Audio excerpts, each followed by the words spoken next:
Selamat pagi para netizen dimanapun kita berada, salam inspirasi bagi kita semua. Ini agak menarik juga ternyata ya. Bergabung dulu dengan koalisi besar baru bisa usulkan capres. Wah, ini tantangan besar kepada partai PDP. Gabung dulu dong, bukan hanya menyodorkan maut atau enggaknya begitu kan ya. Hasto kena tamparan keras begitu ya. Kenapa? Belum apa-apa, belum gabung lalu kemudian ingin menyodorkan untuk menjadi capres atau cawapres. Di mana letak logikanya, bayangkan. Secara politik ya sah-sah aja sebenarnya, tapi perlu diingat ya.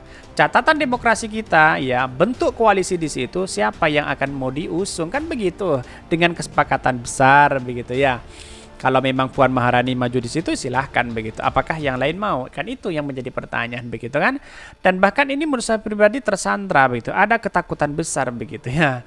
Tetapi mari kita baca terlebih dahulu komentar-komentar netizen seperti ini. Ini komentar-komentar netizen ya, PDP mulai terlihat lemahnya. Bergabung dulu dengan koalisi besar baru bisa usulkan capres.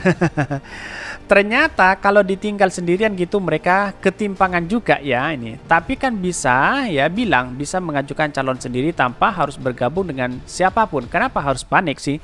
Ya panik karena memang tidak punya dukungan dalam tatanan partai begitu ya. Apakah partai yang lain seperti Gelora, PSI yang tidak cukup di situ begitu, ngapain begitu kan ya? Bahkan koalisi besar butuh waktu dalam berorganisasi ya, penentuan baca pres, bawa pres, kursi menteri ya, sebelum ya mendeklarasikan baca presnya. Kalau PDIP masuk ingin jadi capres ya, baca pres perlu lagi negosiasi pada semua pihak yang berkepentingan ya. It will take long time ya, finish all thing be declaration ya.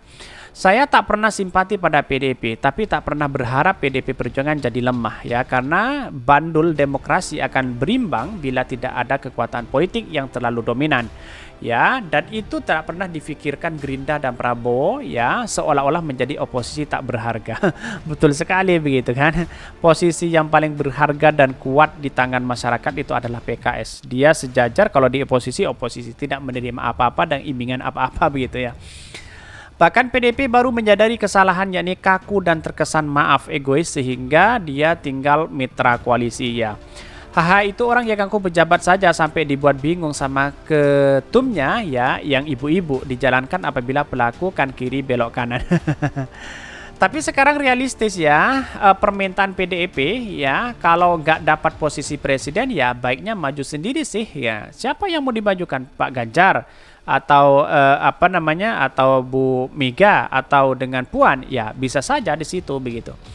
Wajar PDIP minta Puan jadi capres kalau berkoalisi, karena jika sendirian pun PDIP tetap bisa calonkan Puan jadi capres ini. Golkar bila kalah siap ya oposisi, karena Indonesia bukan negara Golkar. Ada pro dan kontra di sini kita. Jika gabung koalisi besar, indikasi PDP ya di bawah kendali Jokowi, PDP kasih sinyal akan bergabung koalisi besar ya, dengan syarat calon presidennya dari mereka. Gerindra dan Golkar Parti tidak mau menerima persyaratan itu. PKB tetap ingin menjadi capres. Cawapres.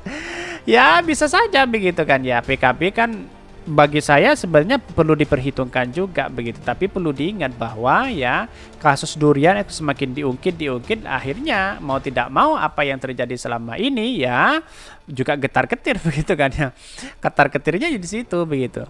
PDP takut sendiri ya, meski di 2019 dapat 21% ya, tapi ingat 80% DPT ya adalah musim itu dan sudah dipegang baik oleh baca pres PSI, Prabowo Subianto dan Anies Baswedan ya. Simple sih, makanya diksi intoleran, radikal, yaman, anti Pancasila itu senjata kebanggaan cebong pokok di media sosial.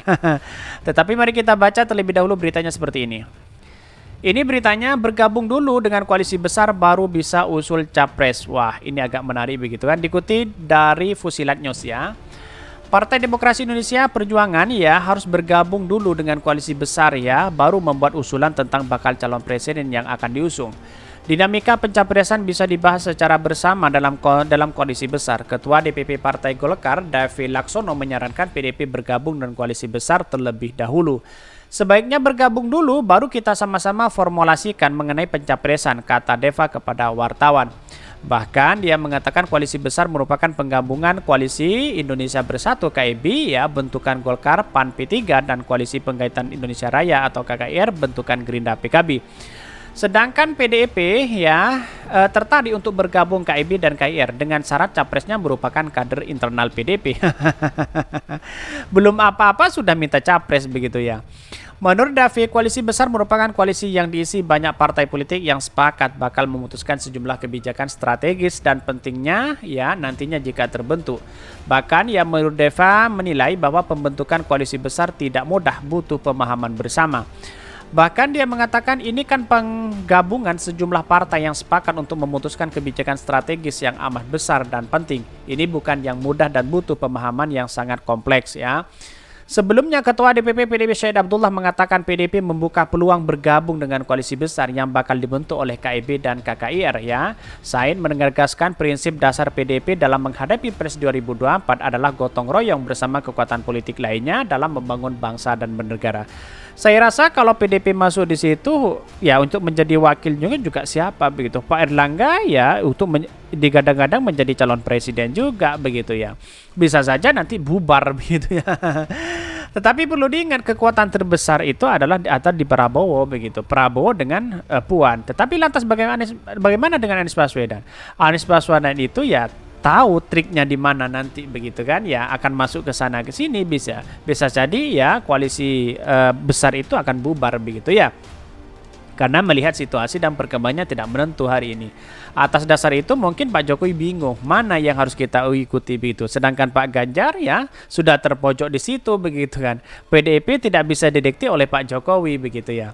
Begitu sebaliknya Pak Jokowi bisa untuk didikte oleh PDIP begitu ya. Karena PDIP konsisten untuk mengusung kader internal sebagai capres 2024, maka koalisi besar harus mengusung bakal calon presiden dari internal PDIP.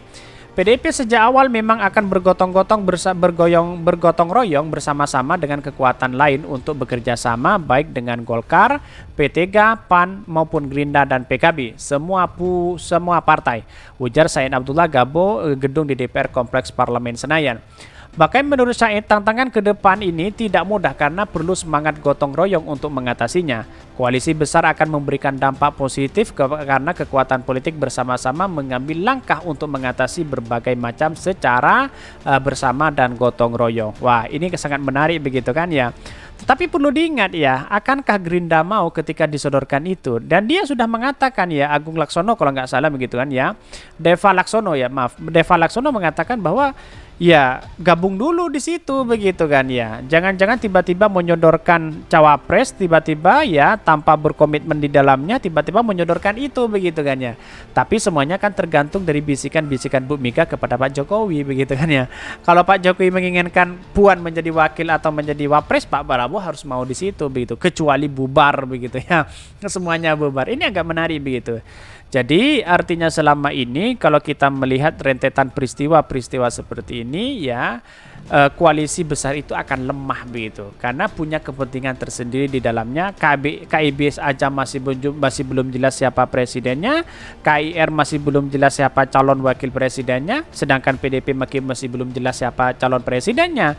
Ini menjadi agak rancu, punya kepentingan besar. 1 tahun ya masih goreng habis-habisan seperti itu gitu. Atau jangan-jangan PDIP akan dikeroyok begitu kan ya. Prabowo masuk ke koalisi perubahan, KIB masuk koalisi perubahan di situ. Bisa saja seperti itu begitu. Karena menutup kemungkinan ya Pilpres kita itu masih dinamis ya. Kira-kira seperti itu begitu.